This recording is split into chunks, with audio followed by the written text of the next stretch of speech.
오늘 우리 보면은 이제 바울 사도가 오늘 등장하는데요. 우리가 이 사도행전 1장부터 8장까지 쭉 살펴보면 이제 예루살렘의 복음이 전해지고, 그다음에 유대 땅에 그리고 사마리아 복음이 전파되고, 이제는 이방 선교를 향해서 세계 복음을 위한 사역이 시작됩니다. 그래서 9장에 보면은 바로 그 일의 중심이 될 만한 인물이 그 일을 할 사람이 준비되고, 9장에서 그리고 10장에서는 이방인의 첫 개종자 고넬료가 나오고, 11장부터 계속해서 28장까지 이 세계 복음화 이방 선교가 펼쳐지는 것입니다. 우리 오늘 보면은 이제 우리 바울 사도의 회심전 모습이 나오죠. 1절 2절에 보면 제자들에 대해서 여전히 유혹과 살기가 등등했고, 또 여러 회당에 가져갈 공문을 청하니 그 도를 따르는 자를 남녀를 막론하고 결박하여 예루살렘으로 잡아오려 함이라. 우리 보면은 그 8장 3절에 보면 그가 예루살렘에서 각 집에 들어가서 남녀를 끌어다가 옮겨 넘겼는데, 사람들이 도망가니까 이제 도망가는 사람 쫓아가서 또 붙잡으려는 이제 그러한 것입니다.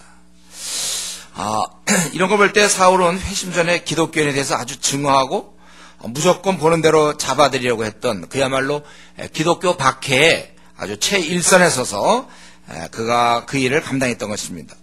그런데 그날도 이제 3절 보니까 바울이 길을 가다가 다메섹 가까이 이르더니 호련히 하늘로부터 빛이 그를 들러 비치는지라. 땅에 엎드려져 들으며 소리가 있어 이르시되 사울아 사울아 네가 어째 나를 박해하냐 하시거늘. 이제 그때도 이제 지금 주님 믿는 사람을 잡으러 다메섹까지 갔다고 그랬어요. 적어도 예루살렘에서 다메섹까지는 한 240km 정도 됩니다. 한 일주일 정도 걸려요. 그러니까 예루살렘에 있던 성도들 각 집에 가서 잡으다가 그들이 도망가니까 이제 그 도망간 사람 쫓아가서 일주일 정도 걸리는 데까지 쫓아가는 그런 특이한 열정이 있는 거죠. 아주 뜨거운 마음으로 막 잡으러 다니는 사람이에요. 그러다가 그만 이제 여기서 호련히 하늘로부터 빛이 그를 둘러 비치며 사울아 사울아 어찌하여 네가 나를 핍박하느냐. 주여 누구십니까? 나는 네가 박해하는 예수라. 굉장한 사건이 벌어지는 거예요. 그래서 내가 시내에 들어가면 어떻게 해야 될지 알릴 자가 있을 것이고, 그래서 같이 가던 사람은 소리만 듣고 보지 못했다 이렇게 나와 있는데, 사도행전 22장 9절에 보면 그들은 소리를 듣지 못하고 빛만 보았다 이렇게 서로 반대가 됩니다. 그래서 뭐냐면 그들이 여기서 소리만 들었다는 것은 그냥 옹 하는 소리만 들은 거고, 그들이 보면은 사도행전 22장 9절에는 소리를 듣지 못했다는 것은 그 내용, 의미를 몰랐다는 거예요. 뭐 옹소리 났는데 바울은 그것을 들었고, 그들은 빛은 보았지만 빛 앞에 있는 그 그리스도 예수를 바울만 볼 수 있었기 때문에 그렇게 얘기한 것입니다. 그래서 그는 이제 사울은 땅에 일어났지만 눈을 떴지만 아무것도 보지 못했어요. 사람의 손에 끌려서, 원래 사람을 끌고 가야 될 사람이 끌려서 다메섹으로 들어가서 사흘 동안 보지 못했다는 것입니다. 그리고 먹지도 마시도 안 했다는 거예요. 뭐 그때 먹을 생각이 나겠습니까? 자기가 그때 일단 우리는 다 알죠. 3일 뒤에 이제 눈이 뜰 걸 알지만 당장은 자기가 시각장애인이 돼서 이제 어떻게 평생 그렇게 살아갈지도 몰라, 시각장애인으로. 그것뿐만 아니라 그보다 더 심각한 것은 정말 이게 아주 큰 충격적인 사건 아닙니까? 바울 사도는 회심 때 이런 사건이 있었어요. 강한 충격입니다. 이 순간 자기의 가치관이 다 무너진 거예요. 그동안 자기가 살아온 건 무엇입니까? 믿는 자 박해하고 철저한 바리새인으로 살았는데 예수를 박해하고, 자기는 그렇게 했는데 완전히 헛다리 짚은 거예요. 헛살은 것입니다. 허탄하고 이것은 분한 일이에요. 어떻게 그렇게 살 수가 있어, 사람이? 하나님을 자기가 하나님께 무지해서 대항하고, 결국 그 하나님의 독생자, 우리를 위해서 죽으신 바로 그분, 그동안까지 자기는 말도 안 된다고 하면서 열심을 다해 박해했는데 알고 보니까 그게 말이 되는 거고 그게 진짜였습니다. 예수님 믿는 자들이 진짜였고, 자기들 그동안 껍데기를 붙잡고 싸워왔던 거예요. 무가치하고 절대 그때 바울 사도가 지금까지 살아온 것이 전적으로 쓸데없는 삶이라는 걸 깨달았는데, 밥이 먹히겠습니까 이때? 비록 눈은 가렸지만 밥이나 많이 먹자. 먹겠습니까 여러분? 여러분 같으면 먹겠습니까? 30년 40년 나름대로 살아간 게 전적으로 쓸모없다는 걸 깨달았을 때는 밥이 먹힐까요? 안 먹는 거예요. 물도 마시지 않고 그가 너무나 엄청난 일을 당했어요. 물론 그 세상적으로 볼 때는 공부를 많이 했죠. 그 당시 가마리엘 문화 최고의 어떤 학벌일 수도 있어요. 거기서 공부했고 그는 재산도 많았을 겁니다. 왜냐하면 그 부모가 그 가정이 로마 시민권을 갖고 있었기 때문에 약간 유력한 집안이에요. 그의 지위도 있었고 벌써 이러한 일을 바리새인들에게 받아서 갈 정도로는 지도자였고 확실한 바리새파 중에 그는 리더였던 사람입니다. 세상적으로 인정받은 자예요. 아주 불타는 그러한 마음을 갖고 있던 사람이고 잘 나가는 자였지만 완전히 마귀에게 속고 살았던 것입니다. 완전히 그 어둠의 세계에서 지금도 이 세상 신이 믿지 아니하는 자들의 마음을 혼미케 하여 그리스도 영광의 복음의 광채에 비치지 못하게 합니다 그랬는데 바로 자신이 완전히 혼미케 된 채 그의 생을 지금까지 잘 살아왔다고, 의미 있다고, 밥도 잘 먹고 사람도 만나고 나름대로 의미 있다고 하면서 지내왔는데 그게 완전히 허무한 거예요. 완전히 잘못된 거였습니다. 철저하게 그는 실패한 생이었어요.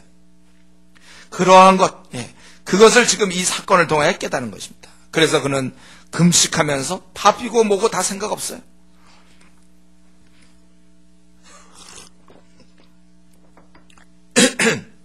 그래서 그는 금식하면서 3일을 보내는 것입니다. 제가 보기에 근데 이 구절에 있는 것, 먹지도 마시도 않고 또 주님을 만난 것, 이 사건은 특별히 바울같이 중간에 개종하는 사람한테는 절대적으로 필요한 것입니다. 베드로나 다른 제자들은 주님과 오랜 시간을 같이 먹었어요. 같이 먹고 자고 그렇게 지냈습니다. 오래전에 주님을 만났고 훈련을 받았고 그래서 그들은 사도가 되었지만 바울은 중간에 갑자기 사도가 된 자입니다. 그에게는 이런 확실한 경험이 필요했어요. 근데 요 원리는요 오늘날도 그대로 마찬가지입니다. 어릴 때부터 교회 다니는 사람들 있죠. 어릴 때부터 교회 다니는 사람, 물론 이제 모태 신앙들, 업덩이 신앙들, 그들은 이제 잘 신앙생활을 못해요. 보통 경우는. 그러고서 뭐 예를 들면 대학을 들어간다 그러면 이제 방황하잖아요. 보통 이게 약간 공식이에요. 그래서 막 방황하고 이제 좀 약간 뺀질뺀질하게 지내다가 어느 순간 드디어 마음을 잡게 되고 주님을 발견하게 되면 그들은 이미 이 교회 생활이 쉬운 거예요. 어릴 때부터 해왔기 때문에 뭐 기도 생활이라든가 뭐 이미 그 신앙생활, 신앙의 가치관이 이미 몸에 뱄기 때문에 쉬워요. 그들이 뭐 주일 성수하는 것 이건 어릴 때부터 원래 그렇게 주일날은 당연히 가는 걸로 되어 있거든요. 중간에 예수 믿는 사람들이 이제 주일날마다 교회 가는 거 이런 게 힘들죠. 어릴 때부터 교회 다니는 사람은 오히려 주일날 안 가면 이상해. 그런 사람들은 주일날 가고 뭐 헌금하고 뭐 이런 엄마가 그때 막 돈 주면서 내라 그랬기 때문에 주일날 당연히 빈손으로 와서 있는 건 큰 오히려 어색해. 본인한테는 헌금 생활 하나도 뭐 돈 하나도 안 갖고 내는 걸로 알고 있으니까. 뭐 기도 생활 식사 전에 보통 이제 중간에 거듭난 사람은 막 먹다가 자고서 또 기도도 하고 그러는데 어릴 때부터 교회 다니는 사람은 당연히 그동안 형식적으로 기도한 거죠. 모태신앙들이 그냥 기도하면서도 뭐 딴 생각하다 기도 끝내고 그냥 먹고들 그랬죠. 근데 이제 진짜로 그때는 기도하게 되는 거고 또 성경 말씀도 마찬가지고 익숙해 이런 용어들이 처음 예수 믿는 사람들이 용어들이 되게 이상하거든요. 이거 참 이상한 거 많아. 근데 오래 교회 다니는 사람은 비록 그동안 성경을 안 봐서 그렇지 이제 보기 시작하면 이 용어가 뭐 하나도 안 어색해. 뭐 사울, 솔로몬 얘기, 뭐 다윗이 골리앗 뭐 이런 거 그거 많이 들었던 얘기거든요. 아담이 뭐 죄 짓고 뱀이 꼬시고 뭐 이런 처음 보는 사람이 이게 무슨 말인가 이러지만 그건 이미 뭐 익숙하단 말이에요. 뭐 요한계시록도 뭐 성경 뭐 창세기, 출애굽기, 레위기 이것도 막 외우기도 하고 어릴 때 그랬거든. 그러니까 익숙해요. 근데 중간에 믿는 자들이 뭐든지 처음부터 다시 시작해야 돼요. 아주 힘들어요. 머리로 내가 신앙을 고백하는데 마음이나 이런 몸 자체는 그게 안 되고 있단 말이야. 자기의 깊은 부분은 여전히 옛날 생각 그대로 하고 있어요. 가치관이 그대로 돼 있단 말이죠. 이미 몸이 이미 그거를 반응하게 돼 있어요. 여러분 이민을 가려면 어릴 때 아기 때 가면 별로 그걸로 괜찮아요. 그러나 나이 들어서 가면요. 그게 참 힘든 거야. 이민 가면요. 이민 가면 참 힘든 거예요. 이 먹는 것도 그렇고 이 생활 습관도 그렇고 다 그 힘든 거예요. 제가 영국 가서 제일 힘든 것 중에 하나가 뭐였냐면 목욕탕. 나는 좀 이게 이제 날씨 좀 쌀쌀하고 그럴 때는 좀 우중충하고 그럴 때는 목욕탕 가서 그 뜨뜻한 데 가서 쓱 담그고서 시원하다. 이제 이런 얘기를 해야 되는데 할 때가 있어야죠. 없어. 벌써 이 몸은 이미 그런 쪽으로 저는 돼 있는 거라고. 아무도 먹어도 된장찌개 같은 게 먹어야 되는 거예요. 제가 이번에 태국 가가지고 김치 한 번도 못 먹었거든. 하세요. 밥에다 간장 대충 비벼서 먹고. 얼마나 힘들었는지 몰라요. 안 맞으니까. 음식 같은 게 안 맞아. 자기 습관대로 살아가는 거예요. 그래서 보면은 이민 간 사람 중에 나이 들어서 간 사람들은 그 안에서 한인타운, 예? 거기서 살아야 돼, 그 사람들은. 거기 가면 이제 목욕탕도 있고, 뭐, 개고기도 팔고 다 팔거든. 그런 데 가야지, 외국 딴 데 가면 안 되는 거예요. 왜 그렇습니까? 그래 편한 거예요. 이미 자기의 삶의 방식이 나이가 들면 들수록, 이게 이제 고착되는 것이죠. 그럼 자기가 편리한 거예요. 마찬가지로 우리가 신앙이 그렇단 말이에요. 중간에 바뀌면 이게 참 힘들어요. 교회 나오고 성경 보고 막 이런 것들이. 그렇기 때문에 만약에 내가 중간에 믿는 사람들은요, 확실하게 바뀌어야 돼요. 그런 사람들이니까 어떻게 하든지 중심이 이제 이 몸에 이게 다 바뀌어야 되는 거예요. 그렇기 때문에 보통 예수님 믿고 한 일주일 정도는 어디 기도 같은 데서 금식을 한다든가, 금식하면서 자기가 이걸 다 빼야 되는 거야. 자기가 뭐 20년, 30년 동안 살아왔던 이 방식을 다 빼고 신앙생활이 이제 몸에 이렇게 아주 익숙해져야 된다는 것이죠. 우리 보면 이제 군대도 그렇대. 제가 자꾸 논산 얘기 왜 하냐고 그러는데, 제가 논산밖에 안 갔다 오고, 그 다음에 카투사 얘기를 할 게 없어서 그래요. 네. 그래서 논산에 가면, 논산 훈련소 그냥 팍 바뀌면서 한 달이고 6주간이고 하면서 쉽게 얘기해서 사제물을 빼는 거예요. 그래서 그거 끝나면 이제 군기 들었다 그러는 거잖아요. 그러다 이제 병장쯤 되면 이제 슬슬 또 군기 빼고 사제물 들어갖고 나오는 거잖아요.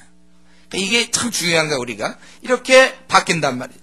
우리 보통 결혼 앞두고 자매들 같은 거, 형제도 그렇지만, 결혼 앞두고 뭐 준비하고, 예식장 찾아가고, 뭐, 어디서 할까, 뭐, 사진은 어떻게 찍고, 신혼여행은 어때요?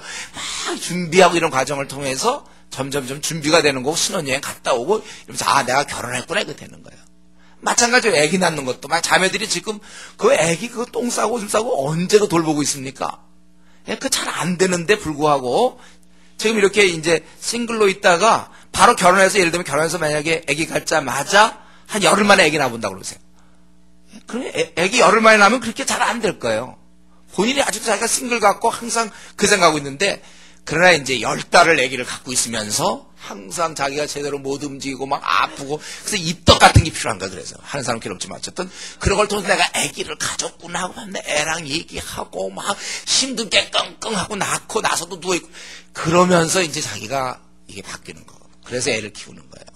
예, 아마 바로 이거 애기 갖자마자 금방 낳버리면 그 다음에 본인이 생각 못 할지도 몰라요. 예, 그런 거, 확실한 이것. 예를 들면 중국의 그리스도인이 좀 우리가 부러운 건 그거라고 그랬죠. 거기는 이미 그리스도인이 된다는 것 자체가 긴장이거든. 감옥에 가는 거거든. 잘못 걸리면은 막. 그런 상황 속에서 신앙을 가지니까 확실하고, 예, 터키라든가 뭐 모슬렘 지역도 다 마찬가지예요.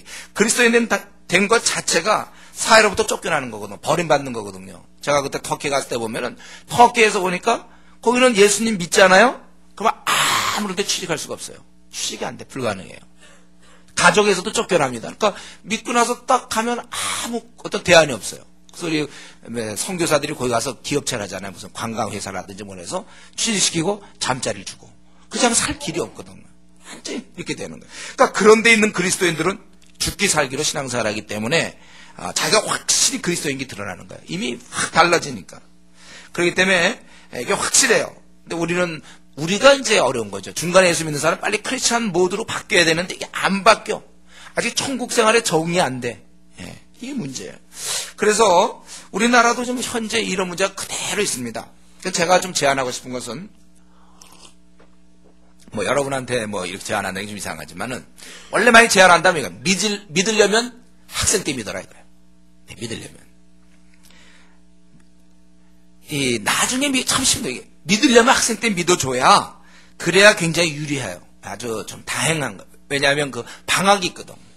그래서 방학이 있으니까 수련회 참석할 수 있거든요. 수련회 가서 막 우리 같으면 1년에 3주간씩 그래도 훈련을 받지 않습니까? 요거 한 4번 정도를 받을 수 있어요. 굉장히 좋은 기회거든요. 물론 잘하면 졸업과 이렇게 잘해서 5번, 혹시 휴학도 하면 6번도 받을 수 있어요. 3주짜리 한 6번 정도 받아놓으면 굉장히 체질화된단 말이에요. 거기다가 또 여름에도 수련회가 있죠. 1주, 2주씩 있고 중국도 갔다 오고 이러면 이게 몸에 이제 이게 붙는 거야 이게. 이게 이제 맞기 시작해 오히려. 그래서요, 이번에 제가 태국 가가지고 보니까 우리 그 선교사님 거기 18년간 있었대요. 그러니까 자기는 한국에 오면 어색하고 이제 좀 힘들다는 거, 한국에 오면. 빨리 집에 가야지. 그런데 처음에 자기 몇 년 동안은 나오면 좀 이따 가려고 그랬고, 누가 가냐 그러면, 왜 안 가냐 그러면 좀 섭섭하고 그랬대는데, 이제 본인이 막 가면 빨리 가고 싶더래. 비행기에서 내리자마자 막 가고 싶더래. 저도 그랬거든요. 이번에 타고 가자마자 저녁 대접 한번 받아보고, 보니까 거기 이제 선교사님이, 거기 교회 지도자가 이제, 담임이 이제 저한테 저녁을 이제 대접한다고 해서 뭔가 하고 이제 갔죠. 저는 생각할 때 한국 쪽으로 생각해서 이제 먹는구나 했더니, 갔더니 그냥 바닥, 원시민 비슷한 거 있잖아요, 우리 옛날. 이게 뭐냐, 이게. 예, 갔더니 이게, 그냥 바닥에, 맨바닥에, 그냥 돗자리 이상한 거 하나 펴있고, 밥상도 없어요. 그러더니 밥이 나오고, 반찬이 나오는데 한 서너 가지 나왔어요. 그 보니까 이제, 배추 같은 거 이렇게 대충 한 거랑, 간장 하나 나오거든. 그냥, 먹을 게 없어서 이제 간장 먹고 있었잖아요. 이런 집사관 하고, 적응이 잘 안 되는데. 근데 이미 벌써 오래 거기 살다 보면 오히려 이게 안 된단 말이에요. 이 선교사님 우리 한국에 오면 빨리 가고 싶다는 거예요. 예. 우리가 그러니까 이렇게 돼 있어요. 지금 그동안 내가 20년, 30년 동안 세상에 살다가 주님께 돌아오면 이게 잘 안 되는 거예요. 교회가 좀 불편해요. 신앙 생활이 힘든 거예요. 뭐 기도하고 말씀 보고 우리 목사님 만나면 전도하라고 그러고 왜 날 힘들게 하시는가. 예. 아직 이게 이 새 나라에 적응이 안 돼서 그래요. 이게 빨리 적응되면 오히려 이제는 또 밖에 나가는 게 힘들어요. 저 같은 경우는 옛날 동창회도 가면 좀 좋았던데 요즘은 가기가 싫다니까 동창회. 뭐 돈 버는 얘기 뭐 이런 얘기가 이제 싫거든. 예. 우리가 그렇게 되는 거예요. 그래서 사실은 믿으려면은 학생 때 믿으라 이거예요. 부탁이잖아요. 믿으려면 학생 때 믿어야 되고 아니면 학생이 아니라면 한 가지 이왕 직업을 가지려면 교사로 가세요. 교사. 그래 방학이 있으니까 훈련을 받을 수 있는데. 그러면 학생도 아니고 교사도 아닌 그러면 직장인은 뭐냐 이거예요. 비상이라 이거죠. 비상이야 이런 경우는. 여러분 자기가 학생도 아니고 교사도 아닌데 직장인데 중간에 예수님 믿겠다? 이건 그냥 큰 사건이에요 이거는요. 왜냐하면 회사의 시간을 많이 뺏기고 자기가 그럴 수 있는 뭐 한 주간 두 주간 뭐 금식 기도라도 합니까? 뭐 이렇게 체질을 바꿀 수 있는 그게 없잖아요. 그러니까 제가 이거 사실 말씀 준비하면서 중간에 그럼 직장인으로 돌아오는 사람들은 어떻게 할 것이냐. 예. 그래서 그 대안이 뭘까? 뭐 제가 그러면 뭐 돌아오지 말라는 거예요. 그럼 직장인들은 뭡니까? 예. 그래서 제가 결국은 대안은 그것밖에 없더라고요. 신앙 친구가 옆에 붙어줘야 되는 거. 예, 붙어줘야 되는 거. 그래서 반드시 신우에 들어가야 돼요, 여러분. 직장 신우에. 그리고 아까 BBB 같은 모임 같은데 꼭 들어가셔야 돼요, 여러분들. 있으면. 그리고 죽으라고 교회에 매달려야 됩니다. 남들은 벌써 20년, 30년씩 해서 이 터득한 걸 본인이 이제 터득하려니까 죽기 살기로 여러분 아침 기도에 나와서 1시간씩 기도해야 될 것이고 지금 이미 교회 20년, 30년 다닌 사람은 오히려 1시간씩 기도하는데 20년, 30년 동안 허탕 치다가 이제 주님께 돌아온 사람은 하루에 1시간 기도 안 하니 더 빨리 이걸 체득할 수 있는 기회를 놓치는 거예요. 그리고 우리가 수요예배 아주 목숨 걸고 수요예배 참석하고 금요 기도에 해서 자꾸 자기를 빨리 체질화시켜야 돼요. 그리고 주일 예배 열심히 참석하고 또 중간중간에 무슨 수련회에 1박 2일짜리가 또 어떻게 참여하고 예, 그래서 빨리 세상과 다른 교회 하나님 나라의 이 체계에 빨리 내 몸을 적응시켜야 됩니다. 그러니까 아까 선교사님 얘기했지만 그 선교사님 태국이 너무 생활하기 편한 거예요. 다 아주 편하대 아주 자기는. 빨리 신앙세계에 들어와야 이제 남은 생 의미 있게 우리가 살 수 있는 것입니다. 의사들 보면요, 인턴 때, 제가 우리 아는 형제 볼게요. 인턴 때 막 잠을 막 3시간, 4시간 빼기 막 못 자고 힘들다는 거예요. 그래야 되는 거예요. 인턴, 레지던트 그냥 죽으라고 고생해야, 그래야 이제 의사로서 거듭나는 거예요. 환자가 두렵지 않고. 막 비몽사몽간에 막 환자도 보고 막 잠도 못 자고 막 처음에 이래야 되는 거거든요.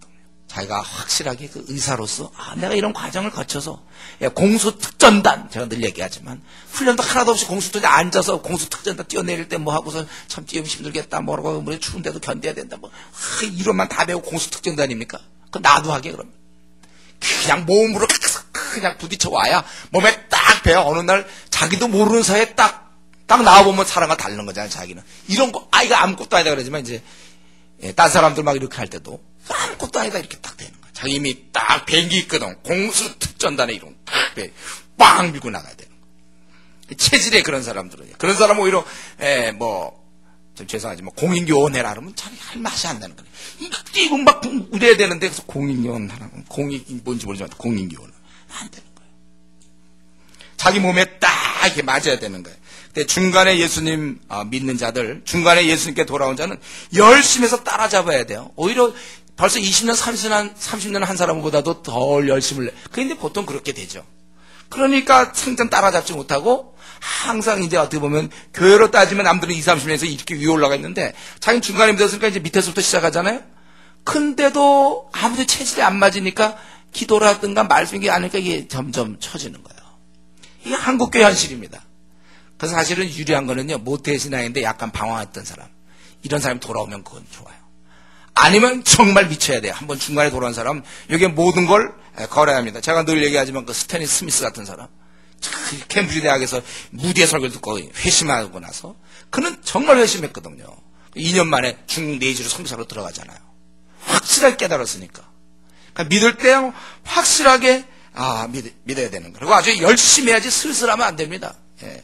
여러분, 만약에 내가 공부할 기회를 놓쳐서 내가 지금 30대 중반쯤 됐는데 내가 검정고시를 해야 된다. 중등과정, 고등과정, 검정고시를 해야 된다. 그러면 열심히 해야지. 중등과정이 3년이지. 그러니까 3년 걸려서 자기도 준비하고.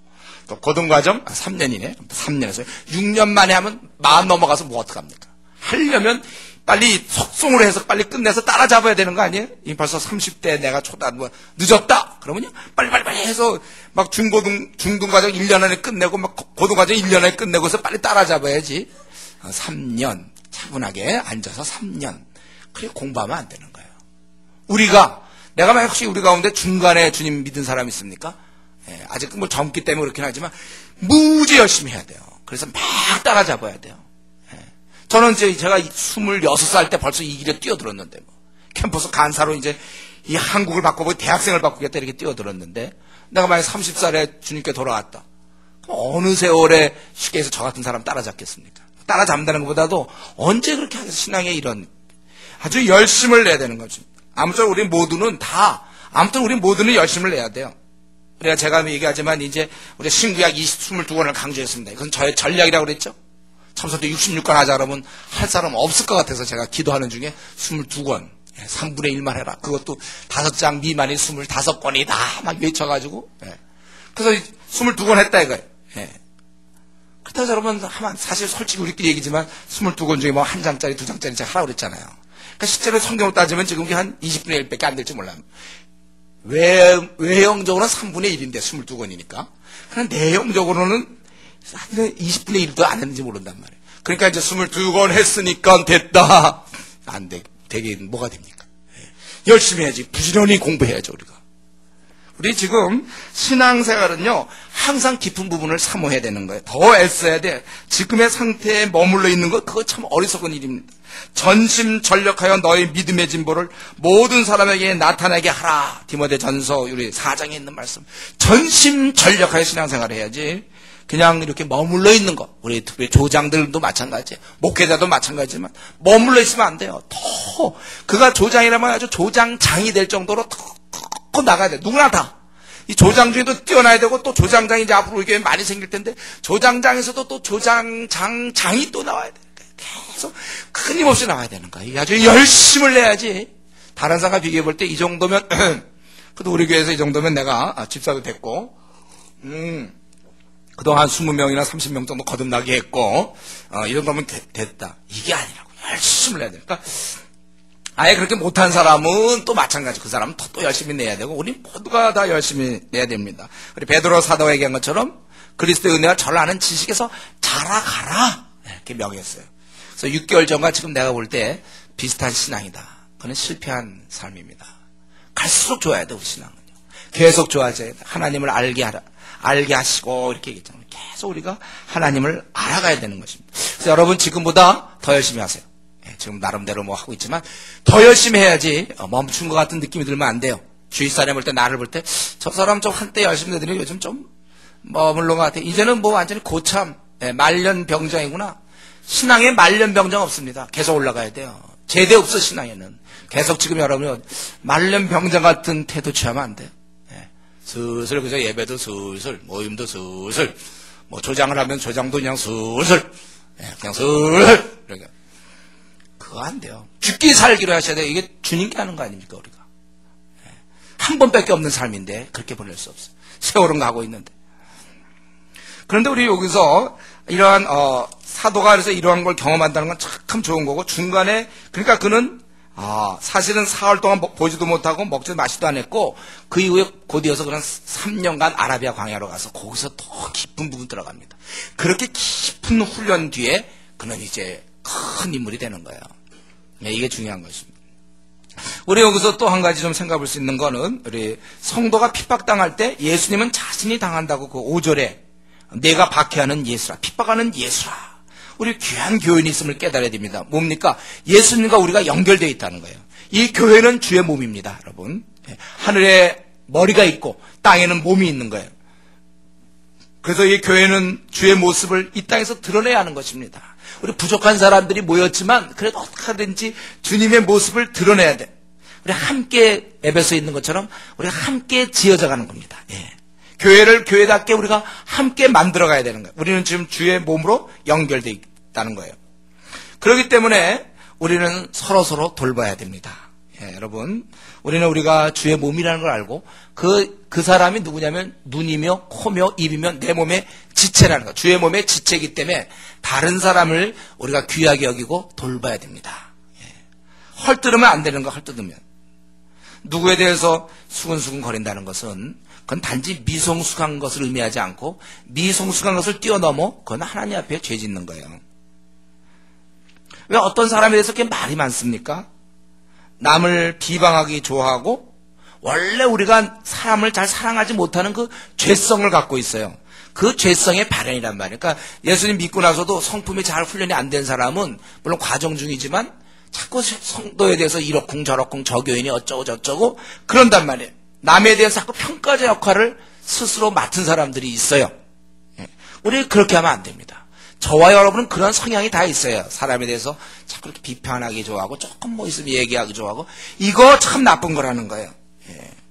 우리는 이런 면에서 조심해야 돼요. 저는 우리 교회에 있다 보면요. 한 번 뭐가 있으면 2, 3일은 다 제 귀에 들어와요. 뭐 어떤 시스템인지 모르겠지만 탁 들어와요. 거기 동계가 있고 뭐 중국 모임이 있고 전도팀이 있고 뭐 조별 모임이 있고 막 그러니까 뭐 하나만 있었다면 2, 3일 안에 다 들어온다니까요. 이게 다 들어와 제 귀에 다 들어와요. 여러분 귀에도 다 가지고 우리는 완전히 게임을 하고 있어요. 막 알려주는 게임 끝내줘. 이런 식으로 많이 복음을 전한다면 진짜 세상이 바뀌거든. 그 말은 뭐예요? 그만큼 우리가 자꾸 평가자 역할을 한다니까. 왜 사람에 대해서, 그러니까 아예 모이면 사람 얘기 좀 하지 마세요. 우리는 사상을 얘기하라고 했죠, 제가. 이 시대를 어떻게 바꿀 것인가.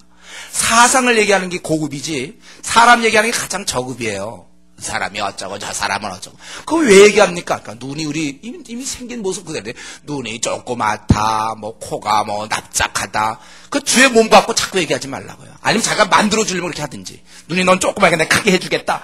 그렇게 하려면 하세요. 괜히 앉아서 그 사람이 어쩌고 저 사람 어쩌고 2, 3일 안에 싹 들어온다니까요. 하여튼 여러분 입에서 딴 사람 모르겠지만 여러분 입에서는 교인에 대해서 얘기하지 않도록 조심하세요. 그거 자꾸 수근수근 잡니까? 왜냐하면 내가 잘못하면 그 사람 뭐예요? 그 우리 주의 몸이잖아요. 내가 그 사람 하는 건 누구예요? 그 사람을 바로 주님을 욕하는 거예요. 우리가 주님에 대해 수근수근 하는 거예요. 우리가 고쳐야 돼요. 한 몸이라는 생각을 해요.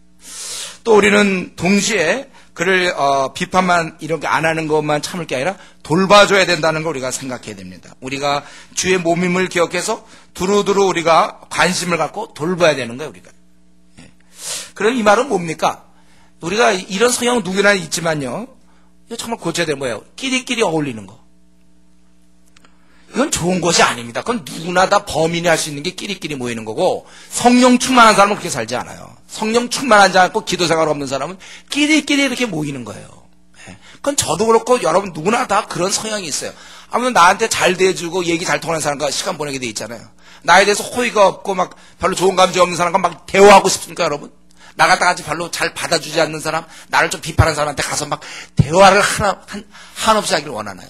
보통 보면 자기를 좀 잘 받아주는 사람, 호감이 있는 사람, 그런 사람과 자꾸 얘기하게 된단 말이에요. 그건 일반 세상 사람도 그래요. 굳이 그렇게 끼리끼리 모이려면 성령 충만할 필요 없어요. 성령 충만하지 않은 사람도 얼마든지 끼리끼리 모여요. 세상은 그렇게 모입니다. 회사에서 보세요. 끼리끼리 모이는 거. 그러나 우리는 그걸 뛰어넘어야 된다는 거예요. 물론 이게 이렇게 되기가 쉽지 않아요. 끼리끼리 모이지 않고 골고루 돌본다는 건 저도 큰 숙제고 여러분도 숙제입니다. 이건 쉬운 일은 아니에요. 그러나 우리는 지속적 의지적으로 노력하고 최소한도 끼리끼리 모이는 건 잘못됐다는 생각을 하면서 모이세요. 모이더라도. 이렇게 모이는 건 아니다. 내가 이렇게 모일 때 다른 사람은 왕따 당하는 거거든요. 우리가 누구를 그렇게 할 권리가 있습니까? 그 사람 확실히 우리 같은, 그래, 허물이 많아요. 말에 실수가 있고 부족한 사람이에요. 그럼 왕따 시켜도 됩니까? 성경의 원리입니까? 그걸 세워줘야 되잖아요. 그 부족한 점을 얘기를 해줘야지. 그냥 딱 붙어가지고 말이죠. 끼리끼리 모이고 맨날 자기들끼리 전화하고. 이것은 고쳐야 되는 겁니다. 예, 우리가 자기 한번 지금 이 시간에 자기를 들여다보세요. 자기를 솔직하게 한번 자기 들어보세요. 자기는 골고루 모든 사람과 대화하려고 애당초 애를 쓰는데 그게 잘 안 돼서 몇 사람과 얘기하는 건지, 아니면 애당초 그런 마음이 없는지. 나로 인하여 다른 사람이 왕따 당하는 거 몰라요? 내가 누구랑 끼리끼리 보낼 땐 다른 사람은 그만큼 시간을 덜 갖게 된다는 거거든요. 우리가 골고루 얘기하고 우리 가족이니까 친절하게 모든 사람과 친하게 대하는 것이 마땅한 겁니다. 그래서 우리 교회 내에 무슨 왕따 소리가 들린다든가, 누구끼리 너무 친하다. 여러분도 그런 걸 좀 눈치챈지 모르겠어요. 누구끼리 좀 친하다. 교회 내에서도 누구랑 좀 친하고 저 사람은 좀 약간 따고, 물론 본인 잘못도 있겠지만은, 그럼 우리 그렇게 살아서는 안 돼요. 그거는 다시 한번 얘기하지만 성령 충만하지 않아도 할 수 있는 일은 우리 하지 마세요. 기도해서 우리는 그 사람 정말 대화도 안 되고 그 사람 답답하고 나에게 호감이 없더라도, 호감을 갖지 않는 사람이라도 나는 얘기하자. 그게 쉽지 않으니까 그래서 기도하면 성령 충만할 때 가능한 거 아닙니까? 우리가 지금 솔직하게 정직하게 내가 지금 교회 생활하는 이런 모습 앞으로 이렇게 계속 살기를 원합니까? 그게 주님이 원하시는 삶이라고 확신합니까? 그럼 그렇게 사세요. 그러나 주께서 그것을 기뻐하지 않는다면 오늘 이 시간부터는 고치시고 모든 사람과 우리가 더불어 함께 지낼 생각을 해야 돼요. 왜냐하면 그는 바로 주님의 몸이기 때문에 내가 내 몸 중에 운동을 하고, 자기가 운동할 때 있잖아요. 헬스 같은 거 할 때 골고루 해야지. 예를 들면 오른발만 연습시키고 왼발을 가만히 접어갖고 있으면 어떻게 돼요? 오른발만 계속 연습합니까? 내 몸이면 제대로 되겠어요? 골고루 다 돌봐줘야 되고 운동시켜줘야 되는 것처럼 서로가 서로에게 책임이 있는 것입니다. 서로 돌봐줘야 돼요. 이제 이렇게 됐을 때 그가 사흘 동안 보지도 못하고 먹지도 마시지도 아니했는데 이때 아나니아가 찾아서 세례를 주고, 그래서 그는 회복되는 것입니다. 10절부터 19절까지 주께서 아나니아에게 명하시죠. 직가라 하는 거리. 우리 주님은 그 이름도 다 직가라는 거리가 그때 있었네요. 거기에 유다 집에 5사람 사울이 있었어요. 그를 찾아라. 그는 기도 중입니다. 그가 아나니아라는 사람이 자기에게 안수하여 다시 보게 할 것을 보았다. 그렇게 12절에. 그랬더니 아나니아가 주께 얘기하기를, 그 여러 사람이 얘기하기를 그가 예루살렘에 온 것도 성도들의 해를 끼치려는데 오히려 내가 그냥 사자에 내가 들어갑니까? 그거죠. 지금 잡으러 왔는데 내가 갑니까? 여기서 믿는 자를 핍박하고자 왔다고 합니다. 14절에. 그때 주께서 아나니아에게 얘기하기를, 그게 아니라 그는 내 이름을 이방인과 임금들과 이스라엘 자손에게 전하기 위해 택한 나의 그릇이다. 내 이름을 위해 고난받을 것을 내가 보일 것이다. 이렇게 얘기했어요. 그래서 이제 아나니아가 그 말을 듣고 바로 주님의 그릇이라는 얘기를 듣고 사울에게 가서 이제 안수하여 말하되 형제 사울아 이렇게 얘기하는 거예요. 예수께서 나를 보내어 너로 다시 보게 하시고 성령으로 충만하게 하신다. 근데 즉시 사울이 비늘 같은 것이 벗겨져 가지고 다시 보게 되고 세례를 받고 음식을 먹고 강건하여졌더라. 드디어 이제 이 바울의 탄생이죠. 세례 받고 강건해진 이제 바울이 나타나가 역사상에. 드디어 하나님 나라에 그가 비로소 진짜 들어온 거예요. 그런데 이렇게 됐을 경우 이왕 보여주고 막 정오 햇빛같이 막 보여주고 말씀도 드려준 예수님이 그냥 다 처리하지 귀찮게 또 아나니아를 통해서 이럽니까? 그냥 해버리지 그냥. 다 비늘도 알아서 벗기시고 하나님께서 주님께서 다 하시지 뭘 또 아나니아를 통해서 또 아나니아한테 설득시켜서 왜 이러십니까 주님? 얼마든지 주께서 친히 말씀할 수 있지만 주님은 무엇을 생각하냐면 사울이 그동안 끼쳤던 이 그리스도인 공동체에 대한 이 핍박들, 그 박해들, 이제 그들을 용서하는 그 공동체 그가 지상에서는 이제 하늘에 주님 계시지만 땅에는 주의 몸이 있어요. 지상에 교회 공동체가 있단 말이죠. 그걸 받아주는 거예요. 공동체에서 받아들여짐으로 정상적인 생활을 할 수 있도록. 바울이 핍박하던 바로 그 성도들이 오히려 용서해주는 그 용서받은 그 체험을 주님으로부터뿐만 아니라 성도들한테도 받을 수 있도록 그렇게 하는 것입니다. 그래서 바울 사도는 드디어 땅에 주님의 몸에 편입된 거예요. 그는 지상 천국의 멤버로 이제 그 멤버십이 생긴 거예요. 세례를 받고 이제 함께 들어온 것입니다. 이거 볼 때 얼마나 이 하나님 나라 백성이 되는 이 축복, 그 공동체에 편입되는 거 얼마나 귀한 것입니까? 그런데 우리 중간에 예수 믿는 사람들은 막 스스로 교회를 안 나오고 말이죠. 그냥 예배 빠지고 뭐 주일 성수도 안 하고 모임 같은 것은 빠져버리고 스스로 자기가 공동체를 멀리하는 사람이 있어요. 이것은 이 지상에 하나님이 허락하신 천국을 스스로 포기하는 거나 마찬가지인 것입니다. 우리가 그렇게 살면 안 되죠.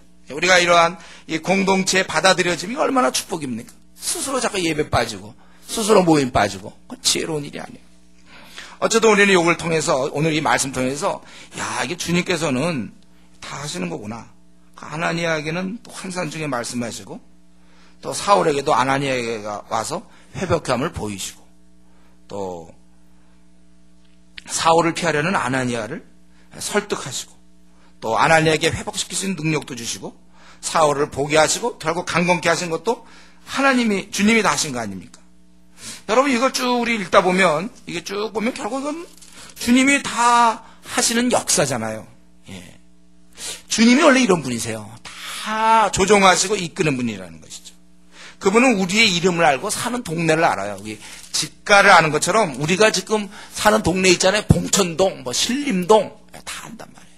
우리 각자의 삶을 다 알고 계세요. 여러분의 이름을 아십니다. 이름 3자, 혹시 2자 있는 사람 2자 다 알아요. 이름도 다 아시고 친구 관계 다 아시고 전 결혼했는지 뭐 미혼인지 기혼인지 조사 안 해도 다 아셔. 우리 주님은 다 아십니다. 우리의 직장, 우리의 직위, 또 월급을 어떻게 받고 또 내가 돈이 없는 거 뭐 다 아세요.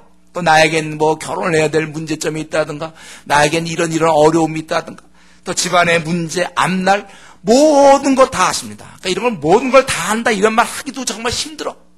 설명하기도 힘들어요. 우리 성경에 뭐라 나와 있습니까? 너희는 머리털도 다 세신 바 됐다. 그럼 더 이상 뭘 얘기합니까? 이 머리털, 자기 머리털 몇 개인지 아는 사람 있습니까? 어제 쉬었습니까? 어제? 오늘 되면 또 달라되니까 머리 감고 왔으면 또 막 빠져. 어떻게 다 알아요, 여러분? 머리털도 세신 바 되었다는 얘기는 땡! 끝났다는 거야. 다 안다. 다 알아. 키도 그러면 키가 얼마인지 알겠죠? 앉고 일어서만 알고 이 시간에 여러분 혹시 조는 사람? 안 되니까요, 조는 거. 쟤는 밤낮 예배 시간마다 졸아. 박 목사가 하는 얘기가 아니라 주님이 쟤는 밤낮 존다. 뭐 쟤는 그렇게 성의가 없냐, 이거. 주님 입장에서는. 지금 예배 드린 게 지금 박 목사님의 지금 말씀에 경청합니까, 여러분? 주의 말씀을 경청하는 거 아니에요? 다 알아요, 우리 주님이. 어제 무슨 일을 했고, 모든 것 다 알아요. 또, 그렇기 때문에 우리가 주님 섬기는 것도 알고 있는 거야. 내가 혹시 다른 조장에 비해서 난 너무 열심을 내. 다른 사람도 대충 빠지는데 막 자기 거 다 신경 쓰는데 나만 혼자 죽도록 열심히. 그건 뭐 주내 교회에 충성하는 겁니까? 주님께 충성하는 거죠. 여러분 우리가 내가 주님께 죽도록 충성하는 게 그게 무슨 불만입니까? 오히려 뺀질뺀질한 게 불만이죠. 우리 하나님이 우리의 모든 신앙 다 알고 있습니다. 그래서 누가 뭐라고 하기 전에 자기가 알아서 사람의 눈가림을 하는 게 아니라 내가 지금 하고 있는 게 주님을 섬긴다는 생각을 하셔야 돼요. 주님께 내가 충성하는 거지 누구한테 하는 거 아니에요.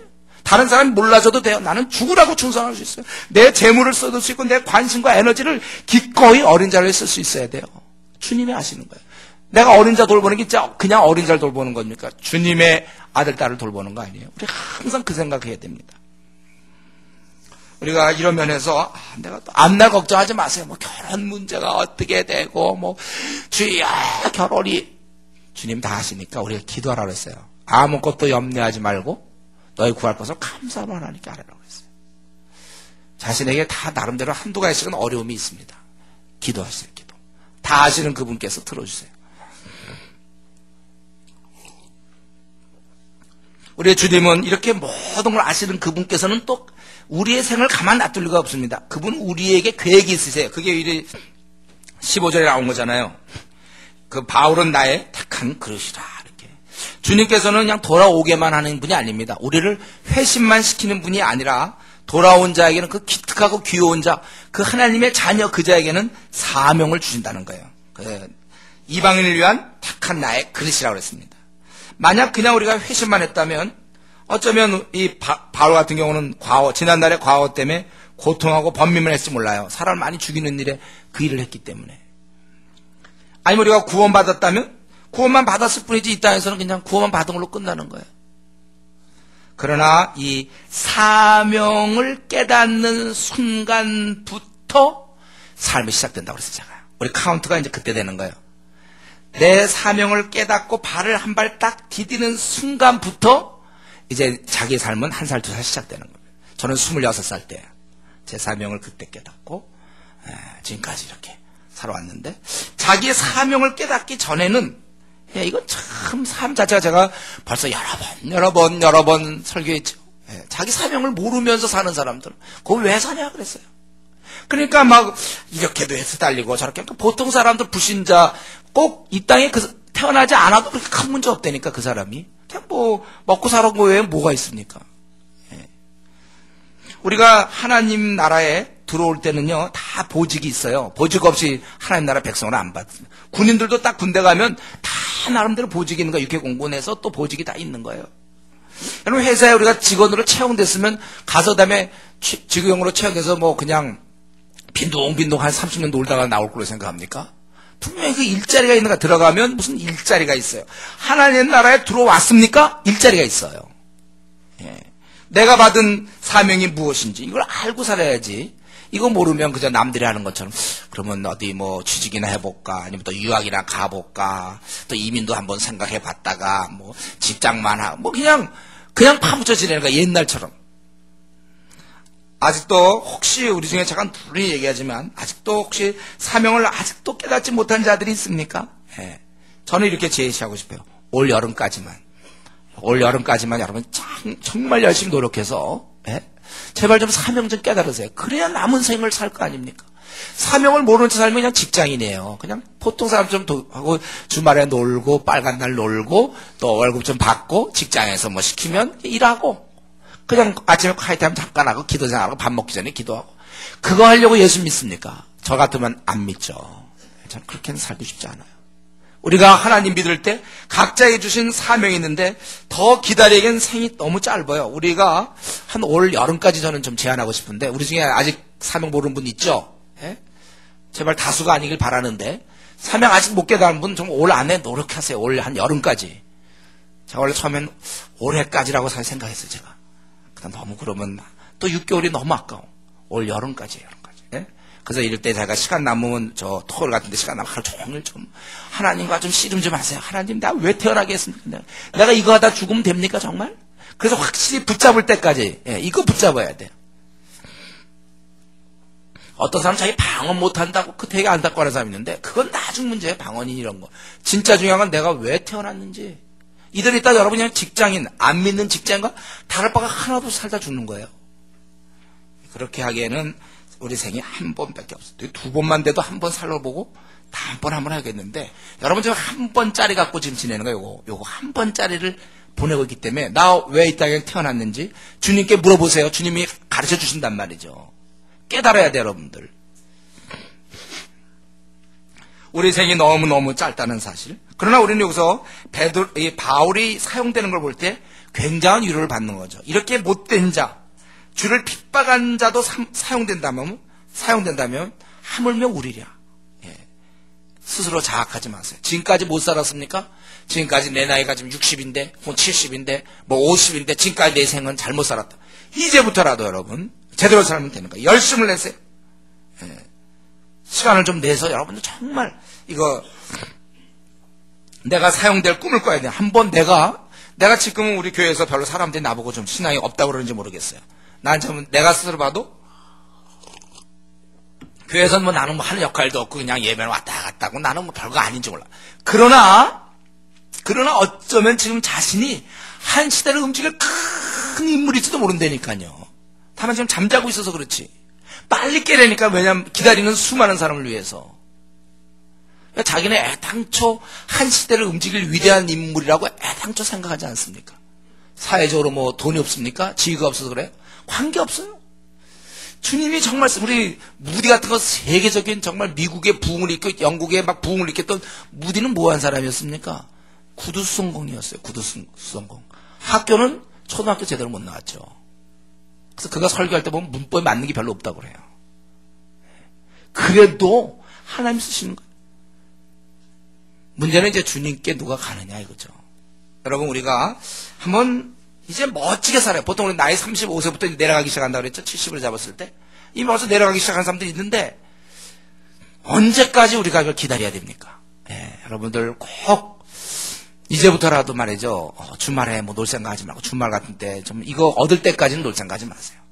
어디 좀 기도나 아니면 교회 와서 하루 종일 여기서 성경 보고 주님 날 왜 부르셨습니까? 그럼 내 보직을 알려주셔야지. 날 뽑아놓고 회사에서 날 뽑아놓고 그냥 빈둥빈둥 놀게 하면 그건 뭐예요?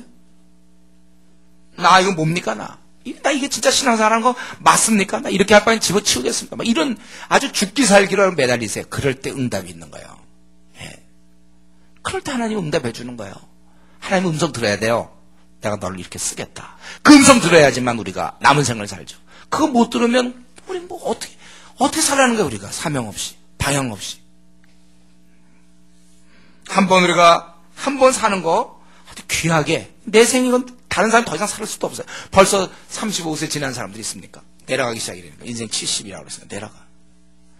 그렇기 때문에 30대 초반이라고 아직 뭐 나는 믿을 거 없어요. 이제 슬슬 내려갈 준비하세요. 43세 노안이 왔다고 그랬죠? 43세. 금방 오는 거예요. 한번 우리가 사는 거, 잘 정말 한번 믿었다면 한번 진짜 음성까지 들어야지. 그냥 난 믿어서 됐다가 아니에요. 그분의 음성을 듣고 내 남은 생은 어떻게 살지를 확실하게 여러분 결정해야 되는 거죠. 그리고 이제 사울은 이제 회심을 하고 그 다음에 우리가 과연 회심한 다음에 사울은 어떻게 살았을까 궁금한데 우리 19절부터 시작해서 25절 오늘 마지막 절까지 회심 이후에 어땠습니까?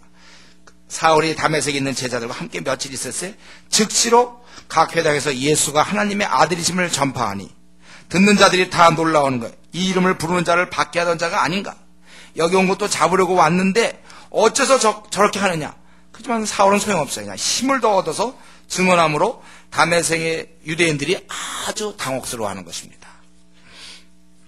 사울이 회심한 이후에 즉각적으로 한 일은 예수님을 하나님 아들이라고 전파한 것입니다. 즉각적인 구원과 즉각적인 복음 전도. 구원받은 자와 복음 전하는 자는 동전의 양면입니다. 그것은 붙어 있는 거예요. 전함이 받은 자는 전하게 돼 있어요. 구원을 받은 자는 이걸 나누게 돼 있는 것이 동전의 양면처럼 분명한 사실인 것입니다. 우리 갓난아이가 태어나면 엥 하고 울어야 돼요. 그래서 얘가 이제 제대로 호흡을 정상적으로 하는지 안 하는지 이렇게 해서 우는 소리 한번 들려야 돼요. 그래서 뭐 볼기를 한 대 때리든지 해서 엥 하면 이제 됐구나 그러는 거예요. 울음소리가 나야 되는 거예요.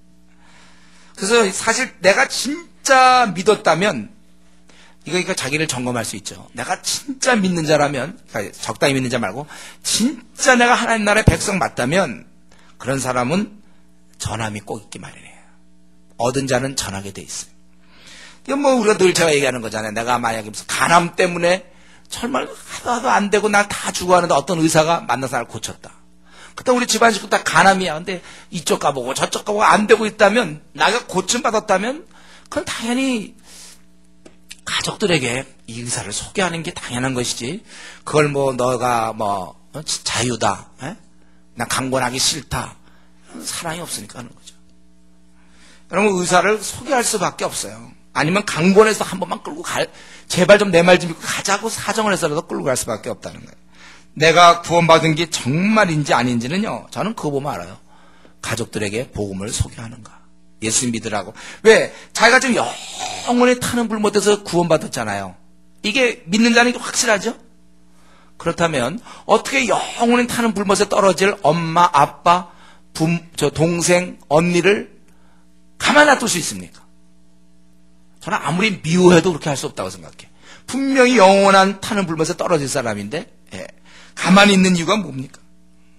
그래서 자기가 아주 구사일생으로 구출함을 얻은 자는 이제 영원히 떨어질 운명에 처한 가족들에게 그를 구원하려고 애쓰는 게 마땅한 것입니다.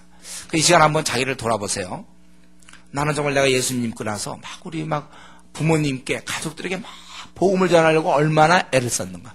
꼭 그분이 믿는다 안 믿는다를 떠나서 내 편에서 내가 그렇게 애를 썼는가. 그렇다면 제가 보기에 분명히 그거는 제대로 거듭난 거고, 그렇지 않은 경우는 전 잘 모르겠어요. 정말 좀 이해가 안 돼. 그런 경우는 어떻게 설명해야 될지 모르겠어요. 분명히 그 사람 자기는 구원받았다 그러는데 집안 식구한테 전도하지 않는 사람, 주위 사람들 친구고 뭐고 전도 절대 안 하는 사람. 이 말은 자꾸 우리가 주님이 주신 명령이기 때문에 순종하라, 그 차원을 벗어나서 이건 저절로 자연스럽게 자기 가족이 구원이 그 구원을 좀 하려고 애를 쓰게 되는 것입니다. 이건 누가 설명하기 전에. 저한테 요거 설교할 때가 제일 힘들어요. 이런 건. 너무 당연한 얘기를 마치 여러분은 아닌 것처럼 제가 설교를 해야 된다는 사실이 참 힘들어요. 근데도 불구하고 분명히 자기는 예수님 믿는다는데 가족들 전도 안 하는 사람이 있으니 내가 참 딱하죠. 벌써 자기가 믿은 지가 벌써 5년 됐는데도 아직도 집안 식구 아직 거듭나지 못하는 경우. 그거 어떻게 설명해야 되나요? 지옥 가도 괜찮다는 거예요? 아니면 지옥이라는 게 애당초 없는 거예요? 나는 분명히 예수 믿을 때 지옥 가는 백성이었는데 용서로 구원을 받았다. 그 내가 분명히 구원받았다면 그 인지상정이고, 어떻게 당연히 안 믿는 부모를, 안 믿는 가족을 가만 놔둘 수 있습니까? 그래서 전도 집회할 때도 보면 가족을 어떻게 끌고 오려고 하는 사람이 있는 반면에 얘가 바빠서 못 온대요. 쓱 그냥 기도도 한 번도 하러 오지도 않아. 우리 전도 집회하고 한 일주일 앞두고 그 영혼이어서 기도하는데 거기 참여하지도 않아요. 그러고 바쁠 때 못 온대요. 한 그 정도로 영혼에 관심 있는 걸 볼 때 그 사람 정말 거듭난 건가? 제가 좀 회의가 될 때가 많습니다. 바울 사도는 즉각적으로 자신이 그걸 깨닫고 나서 그는 하나님의 아들이라고 그걸 전파한 것입니다. 드디어 사울은 방향이 그동안 잘못된, 방향이 잘못됐지만 그런 열정은 대단했죠. 이제 제대로 방향을 잡을 수 있었던 것입니다. 자신의 에너지와 관심, 시간, 재물 이런 것을 주님의 나라를 위해서 쓰는 거예요. 이런 면에서 우리가 이 주님의 일할 수 있음을 감사하게 생각해야 됩니다. 우리야말로 대부분 사람들이 우리가 남은 생을 위해 건진 자 아닙니까? 우리가 이런 일에 지금 여기 조장을 한다거나 아니면 나름대로 팀에 들어가서 전도를 한다거나 중국을 간다거나 목사를 한다거나, 우리는 참 이런 면에서 남은 생을 건진 자예요. 바른 방향을 가지고 우리가 밀고 나가는 사람들 아닙니까? 그렇기 때문에 우리가 아직까지도 자기가 좀 특별히 하는 게 없는 사람들은 속히 참여할 것이고, 그리고 이미 일한 사람들은 주님의 일 힘들다고 자꾸 이렇게 불평할 게 아닙니다, 여러분. 자꾸 피곤한데 우리 교회는 뭐가 많다, 힘들다. 여러분, 이런 얘기 절대 입에서 나오면 안 돼요. 여러분, 우리가 만약에 나를 갖다가 국무총리로 세워놨다고 합시다. 총리가 총리 돼가지고, 난 일이 너무 많다, 피곤하다. 자꾸 그러면 어떡합니까? 국무총리의 영광스러워. 오히려 그러면 국무총리 안 되고, 국회의원도 마찬가지죠. 국회의원 그러면 안 되고 떨어져서 그러면 할 거 없다, 참 좋다 하고 쉬는 게 좋겠습니까? 국회의원 돼서 지역 주민을 위해서 열심히 하면서 참 피곤해도 잠을 못 자도 이게 보람된 거 아니에요? 대체 우리에겐 보람이 있잖아요. 자꾸 내가 조장이다, 나에게 팀장이다 해서 일이 자꾸 맡겨지니까 남들만큼 못 쉬고 나는 더 수고해야 되고 돈도 좀 더 써야 되고 시간 뺏기고, 그래 나는 힘들다, 좀 바꿔주세요 목사님. 그럼 자기가 스스로 하나님께 총리를 맡기는데 자기가 싫다는 거예요. 자기는 그래서 그냥 공무원 그냥 이렇게 그래서 말단 공무원이 돼서 자기는 그냥 편하게는 지낼 수 있지만 보람의 문제죠. 저는 한때 주님의 힘들다고 그게 얼마나 어리석은 기도를 요즘 안 하고 있구나 이런 생각이 들어요. 근데 기도하면 그런 생각 안 들거든요. 정말 그런 생각 안 들죠. 왜냐하면 내가 뭔데 나 가만 놔뒀으면 저도 마찬가지. 저도 지금 목사라 이러고 있지. 내가 나를 알아요. 내가 또 주님이 나 안 불러줬으면 내가 지금 뭐 하고 있을지 내가 대충 알겠어요. 저는. 근데 이렇게 영광스러운 일에 불러줬으니 비록 힘들고 피곤한 건 사실이지만 그거에 대해서 불평하지 않습니다. 우리가 감사하게 생각해야죠. 하나님이 나 같은 걸 사용하시다니. 그럼 나 같다 이렇게 바쁘게 할 정도로 날 더 믿고 하는구나. 남들은 한가한데 그래서 남들은 쉬는데 나만 일한다. 이게 아니고, 언제 무슨 국무총리가 이 실질자 부러워하는 거 봤습니까, 여러분? 저 사람들은 다 퇴임하고 노는데 나만 이 공휴일도 반납하고 인수위원회는 공휴일도 반납하고. 근데 맞아요, 지금 어리석기 그지없는 얘기죠. 우리 영광스럽게 생각해야 되는 거 아닙니까? 우리가 주님의 일을 한다고 그럴 때 어떻게 하면 더 할까요? 목숨을 다 바쳐서 마음과 뜻과 정성과 목숨을 다해 섬겨야 되는 거 아니에요? 바울 사도가 이때 한번 하고 울었죠. 정말 드디어 세례를 받았어요. 짠! 드디어 이 일꾼이 나타난 거야. 한 시대를 움직이고 전 세계 복음의 문을 열 사람이 드디어 나타났을 때 그 이후부터 바울은 죽을 때까지 말이죠. 죽도록 충성했습니다. 힘에 지나도록. 주 예수가 헛되지 않을 걸 믿고 그렇게 싸웠어야지. 조금 하다가 힘들어 사도 바울은 힘들어 쉬노라. 이런 거 있습니까? 힘에 지나도록 수고하고 또 수고해서 나중에 그 목록을 보세요. 고린도후서에 보면 얼마나 많이 돌아다녔고 바울이 얼마나 많은 지역을 다녔습니까? 지칠 만큼 지칠 대로 그렇게도 끝까지 일하는 거예요. 우리가 주님 믿기 전까지는 그때 노는 시간은 그걸로 끝났습니다. 그때 놀았어야 돼요. 이제 주님께 돌아온 이후로는 할 일이 얼마나 많습니까? 우리 이 말세 태어난 걸 여러분 기뻐하십니까? 우리나라에 이렇게 400만 명의 알코올 중독자 있고 300만의 노름 중독자 있고 말이죠. 청소년들 타락하고 지금 이단이 200만 명이나 있고 이런 무속인 50만 명? 정말 우리나라에 1000만이 넘는 불교 신자들 이런 땅에 나를 일꾼으로 태어났는데 그럼 뭐 빨간 날 놀고 뭐 할 때 쉬고 토요일 날 쉬고 성경 주 6일 일하라고 그랬는데 주 5일 하고 있는데 그럼 하루 놀아야 됩니까? 주를 위해서 어떻게 드려야 되고 말이죠. 힘에 지나도록 해야지. 그거 피곤하다고 말이죠. 옛날엔 다 그렇게 살았는데 주 6일이라고 하루 쉬게 돼 있는 거야 원래요. 쉬려면 하루 쉬어야죠. 우리가 마음을 먹어야 돼요. 야, 이거 한 번에도 더 많은 사람 만나고 내가 한 번에도 더 사용될 것을 소망해야지. 방향 다 정하고 이제 깨달았는데 여기서 나는 됐다 하고 있으면 안 되는 거예요. 우리가 정말 열심히 한번 살아야 되는 것입니다. 이제 우리는 구원을 받았고 방향까지 우리 제대로 잡지 않았습니까? 이제 남은 일은 좌우 둘러볼 거 없어. 오직 앞만 바라보고 꾸준히 충성스럽게 달려갈 뿐이고 그리고 나 같은 자를 이렇게 쓰시는 주님께 우리가 감사하면서 어떻게 하면 일을 더 할까 생각했죠. 어떻게 하면 일을 좀 안 해볼까 이런 마음이 들었다면 그건 먹여주는 마음이에요. 우리 주를 위해서 지금 딴 사람 지옥 가는데 내가 지금부터 해서 막 정말 소문내서 내 수명이 조금 막 정말 일찍 죽게 되면 그게 뭐가 문제입니까? 내가 너무 진이 빠져서 저도 참 진이 많이 빠져요. 이번에도 아주 태국 가서도 고생하라고 그랬지만은 자꾸 제가 이제 소모됨을 느껴요. 그러나 내가 건강한 몸은 소모도 하나도 안 돼갖고 그럼 내가 죽어서 주님 만나는 거 그러고 싶지 않아요. 우리 자신을 더 써야 되고 우리가 이제 다메섹 이후의 삶 이때 바울은 정말 즉시로 각해당해서 예수가 하나님의 아들을 전파하고 말이죠. 이런 모습 우리가 이걸 생각해야 돼. 주를 위해요. 우리의 이제 남은 생 나는 분명히 이제 내가 깨달았다 이거죠. 이제는 뛰어갈 뿐이에요. 그리고 나서 우리 23절부터 25절 보면 이제 사울이 복음 때문에 고난받는 게 있죠. 여러 날 일이 지나며 유대인들이 사울 저기를 공모하더니 물론 여기 여러 날이라는 것은 우리가 그 사울의 생을 바울의 생을 살펴볼 때 시간이 아마 보통 학자들이 얘기하는 것처럼 아라비아 갔다가 거기서 더 하나님 앞에서 철저하게 하고서 다시 다메섹으로 돌아왔다 이렇게 학자들이 보고 있는데 그때 이제 너무나 열심히 하니까 벌써 그를 죽이려고 밤낮으로 성문까지 지킨다고 그랬어요. 일을 하려면 이제 이렇게 해야 돼요. 아주 그냥 원수들이 싫어할 만큼. 저 사람한테 그냥 싫어요. 왜냐면 밤낮 그들이 싫어하는 예수님을 전하고 복음을 위해 살고 막 이러니까. 그래서 그들이 밤낮 죽이려고 성문을 지킬 때 그의 제자들이 그러니까 이때 벌써 제자들이 생긴 거죠. 밤에 사흘을 광주에 담아 성벽에 달아내렸다. 여러분 우리가 이제 말씀을 마치면서 생각할 건 뭡니까? 복음을 전하는 것은 그렇게 항상 쉬운 게 아니에요. 우리가 복음대로 살려고 할 때 꼭 반대자가 언제나 있기 마련입니다. 이 복음을 전하는 자와 복음 전함을 가로막는 자는 항상 공존하는 것입니다. 그래서 여기 보면 다메섹에는 사울을 따르는 제자가 있었고 사울을 죽이려는 유대인이 있었다는 거예요. 언제든지 두 부류의 반응. 그렇기 때문에 우리는 이 제자를 보고 힘을 얻어야지 그 반대자를 보고 낙심하면 안 됩니다. 앞으로 여러분 주님의 일을 할 때 때로 반대하는 사람이 있고 또 막 그런 사람이 있을 거야. 그걸 보고 낙심하면 안 돼요. 제자를 보고 힘을 얻어야 되는 거예요. 우리는 끝까지 어차피 복음에 대해서 우리가 분명한 이렇게 길을 가려고 할 때 이렇게 생기는 거예요. 사울은 그러니까 이렇게 분명하게 그 당시 많은 성도들이 있었겠지만 분명히 죽여야 되겠다. 도저히 너무 열심히 하니까.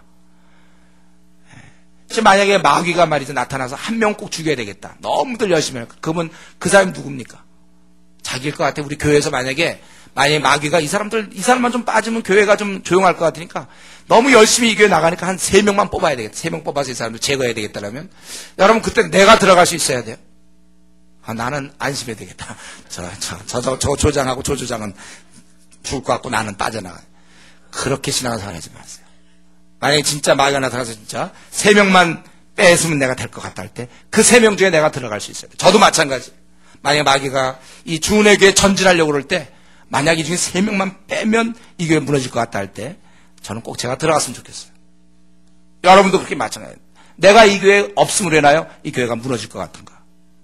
확실하게 여러분 주를 위해 섬기려면 그렇게 섬기는 거예요.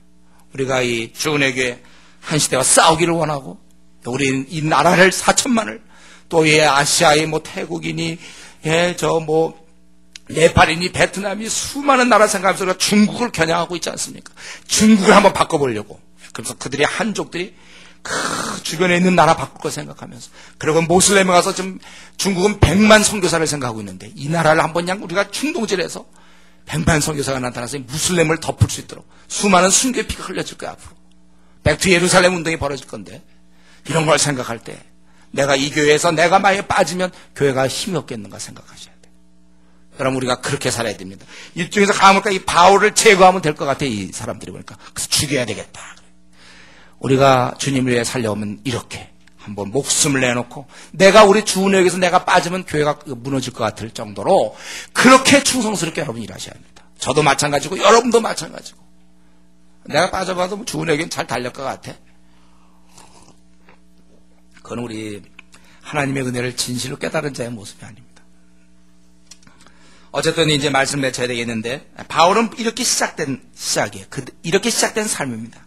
바울은 숱한 박해와 어려움에 시달리면서 그는 복음을 전한 것입니다. 여러분 우리가 다시 한번 우리의 각오를 좀 새롭게 했으면 좋겠어요. 우리가 쉽게 신앙생활 하겠다는 그런 안이한 마음으로 내가 그냥 직장생활 쭉 하는데 그중에 그냥 주일날은 좀 와서 이렇게 쉬고 그런 안이한 마음으로 우리가 신앙을 가지면 안 됩니다. 항상 우리 내부의 게으름과 불성실과 쉬고 싶은 마음이 항상 내 안에 세상의 욕심들이 내 안에 자리 잡고 있고 또 밖에는 이런 오해와 비난과 주위 사람의 이런 어려움들이 나에게 늘 있음을 염두에 둔 채 복음과 함께 고난을 받는 것입니다. 힘든 길에 들어선 여러분들 우리는 오직 이 복음과 함께 고난받는 길에는 말씀을 부여잡고 기도로 탄원하면서 내부의 적과 외부의 어려움을 우리가 이겨나야 되는 것입니다. 그래야 그럴 때 주님을 만나 뵐 때 여러분 그런 자들은 수치를 당하지 않아요. 지금 웃는 자들은 그때 수치도 없고 지금 편하고 좋게 지내는 사람들 편안하게 우리 유럽처럼 저 서구처럼 편안하게 저 교회나 왔다 갔다 하고 편안하게 하는 사람들 주님 만날 때 뭐라고 얘기할 겁니까? 이거 현실이에요 이거요. 주님 만날 때 우리가 뭐라고 얘기할 것입니까? 지금 눈물을 흘려야 돼요. 주님 때문에. 지금 주님 때문에 박해도 받고 주님 때문에 고난을 받고 남이 알지 못하는 속상함과 비난과 오해를 지금 받는 사람들